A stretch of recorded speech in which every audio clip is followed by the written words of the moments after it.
Welcome back sa Free Thinking Pinoy Channel. Kahit saang sulok ng mundo, merong nakatirang snail o kuhol. Basta't merong halaman, asahan mong may snail dahil yan ang kanilang pagkain. Kung ang akala mo na ang lahat ng snail ay tanging halaman lang ang kinakain, diyan ka nagkakamali. Meron kasing uri ng kuhol na imbis na kumain ng halaman, mas gusto pa neto ang kumain ng bulate. Kahit mabagal kumilos ang snail, walang takas sa kanila ang masarap at makatas na bulate. Suwak na suwak ang bulate sa bunganga ng snail na ito. Sigurado ako ngayon ka lang nakakita ng kuhol na kumakain ng bulate na parang spaghetti. Alam mo ba na ang mga snail ay may 20,000 piraso ng ngipin? Kaya naman walang takas ang bulate kapag kinagat sila nito. Kung tutuusin, marami pang uri ng kuhol ang nagkalat sa mundo na kayang kumain ng malaking hayop. Ang isang halimbawa nito ay ang cone snail na matatagpuan sa dagat ng Pilipinas. Sa unang tingin, aakalain mong ito ay pangkaraniwang uri ng kabibe. Ngunit ang hindi nyo alam, isa itong mabangis na hunter sa dagat. Sa tuwing nahugutom ang cone snail, naghahanap ito ng mabibiktima.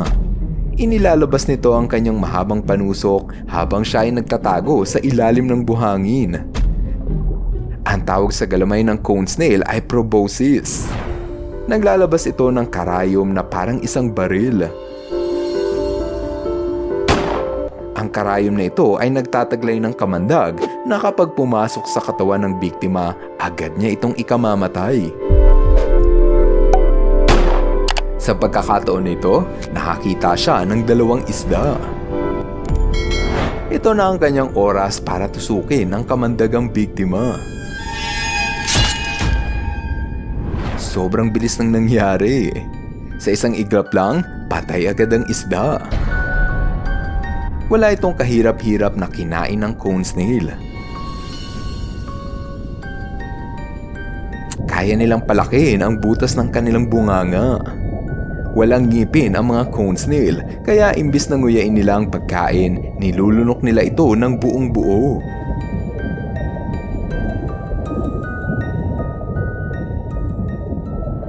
Sinong mag-aakala na ang kabibi na ito ay kinatatakutan pala ng mga isda?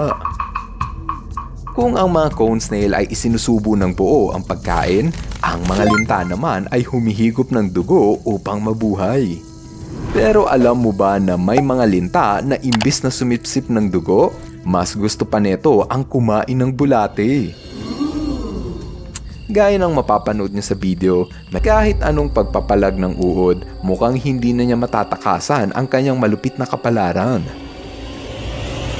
Meron namang uri ng linta na sa sobrang laki, mas gusto niyang kumain ng batang palaka. Matalas ang pangamoy ng linta na ito, kaya kahit wala silang mata, alam nila ang lokasyon ng target. Pagpabagal-bagal ang kilos ng palaka, siguradong masasakmal siya ng gutom na linta.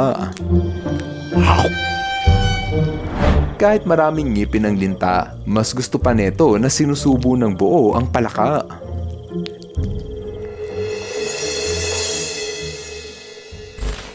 Kung merong linta na kumakain ng palaka, meron namang bulati sa dagat na kumakain ng isda. Sila ang mga bobbit worm. Madalas mo itong makikita sa sahig ng karagatan. Nakalabas ang kanilang ulo habang ang buong katawan nito ay nagtatago sa buhangin. Alam mo ba na pwedeng humaba ng 10 talampakan ng buong katawan ng bobbit worm? Meron itong matutulis na panipit na ginagamit upang humuli ng isda. Walang mata at wala ring utak ang mga bobbit worm, ngunit hindi ito problema. Umaatake lamang ang bobbit worm sa tuwing nararamdaman nila na may isda sa paligid. Kapag may isda na lumapit, agad nila itong sasakmalin. Kung pugita, agad itong mawawala sa isang iglap lang. Maski ang makamandag na scorpion fish ay hindi ligtas sa bobbit worm. Pilit nila itong hihilain pababa ng lupa kung saan nila ito kakainin. Sa sobrang lakas ng mga bobbit worm, kayang-kaya nilang hilain ng isda kahit gaano pa ito kalaki. Kung natakot ka sa itsura ng mga bobbit worms, siguradong mahikitan ka naman sa kulay ng hammerhead worm.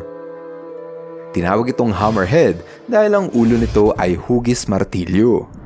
Maliit lang ang uod na ito na may haba ng 2 to 8 inches at ang iba ay 16 inches.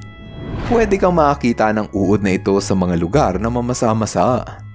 Wala itong dalang panganib sa mga tao, ngunit sila naman ay mabangis na hunter.